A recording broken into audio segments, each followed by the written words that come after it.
تو رب کائنات نے قرآن مجید فرقان حمید میں ارشاد فرمایا وَإِنَّكَ لَعَلَىٰ خُلُقٍ عَظِيمٍ، اللہ نے فرمایا کہ ہم نے سوہنے محبوب کو اخلاق عظیم پر فائز فرما دیا۔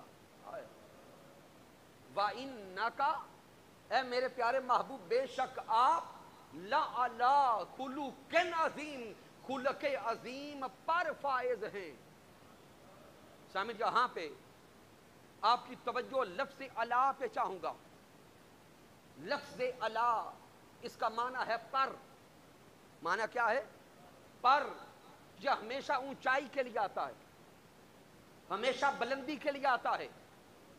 رب کائنات اپنے محبوب سے فرما رہا ہے کہ سوہنے محبوب، ہم نے آپ کو اخلاق عظیم پر رکھا۔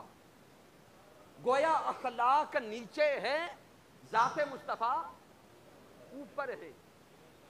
ذہن میں ایک سوال آتا ہے کہ اخلاق کہتے کسے ہیں؟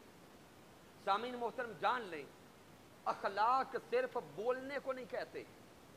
انسان کا ہر عمل اس کے اخلاق میں آتا ہے۔ انسان کا بولنا بھی اخلاق کے اندر، انسان کا دیکھنا بھی اخلاق کے اندر، انسان کا سننا بھی اخلاق کے اندر، انسان کا بیٹھنا بھی اخلاق کے اندر، پکڑنا بھی اخلاق کے اندر۔ گویا انسان اپنی زندگی میں جو بھی افعال سر انجام دیتا ہے وہ اخلاق میں ہے۔ انسان کا ہر عمل اور فعل اخلاق میں ہے۔ اور سامعین، اخلاق کہتے کسے ہیں؟ اخلاق کہتے ہیں صفات کے مجموعے کو، صفات کے مجموعہ کو۔ اور صفات عطا کی جاتی ہیں، صفات پر فائز نہیں کیا جاتا۔ بڑا اہم نکتہ ہے۔ صفات کی بات جب بھی ہوگی کہا جائے گا صفات عطا کر دی، صفات پر فائز نہیں کیا جاتا۔ فائز کرتے ہیں عہدوں پر، فائز کرتے ہیں ذمہ داریوں پر، فائز کرتے ہیں منصب پر۔ تو انسان کا ذہن سوچتا ہے رب کائنات فائز تو کیا جاتا ہے منصب پر، باقی سب کے لیے کائنات میں لفظ صفات یا اخلاق جب آئے گا تو کہا جائے گا اخلاق عطا کر دیا، لیکن جب ذات مصطفیٰ کی بات آئی فرمایا اخلاق پر فائز کر دیا۔ مولا مانا کیا ہے؟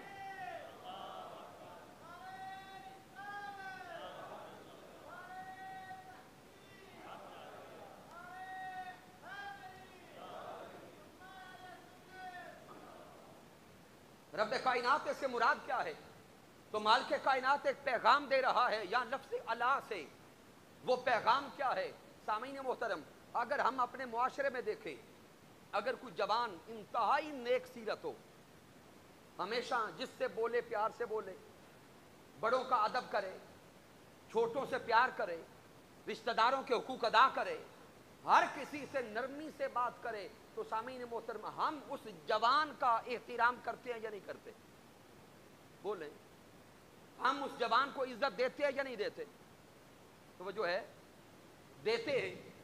وہی جوان اگر 2 سال کے بعد بگڑ جائے، والدین کا احترام چھوڑ دے معاذ اللہ، رشتہ داروں کے حق ادا نہ کرے، چھوٹوں کو مارے پیٹے، بد اخلاق ہو جائے، کیا اس کو عزت دیتے رہتے ہیں یا چھوڑ دیتے ہیں؟ بولیں، چھوڑ دیتے ہیں۔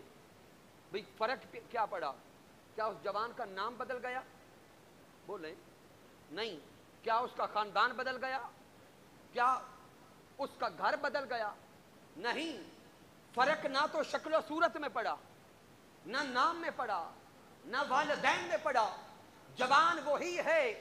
اگر پہلے وہ با ادب تھا تو اس کی عزت ہوتی تھی، اگر بد اخلاق ہو گیا تو اس کی عزت نہیں رہی۔ تو سمجھ آئی وہ عزت اس جوان کے خاندان کی نہیں تھی، اس کے کردار کی تھی۔ وہ عزت اس کی شکل کی نہیں تھی بلکہ اس کے اخلاق کی تھی۔ اخلاق بدل گیا تو عزت بھی بدل گئی۔ یہ فلسفہ کائنات کے ہر انسان کے لیے ہے، لیکن جب باری آئی ذات مصطفیٰ کی، اللہ نے قانون بدلا، نظام بدلا، اصول بدلا، اور اعلان کر دیا وَإِنَّكَ لَعَلَىٰ خُلُقٍ عَظِيمٍ. مصطفیٰ اعلان کرتا ہوں کہ پوری کائنات میں ابتدا سے لے کر انتہا تک جو عزت پائے گا اخلاق سے پائے گا، لیکن مصطفیٰ اخلاق خود عزت سونے تیرے قدموں سے پائے گا.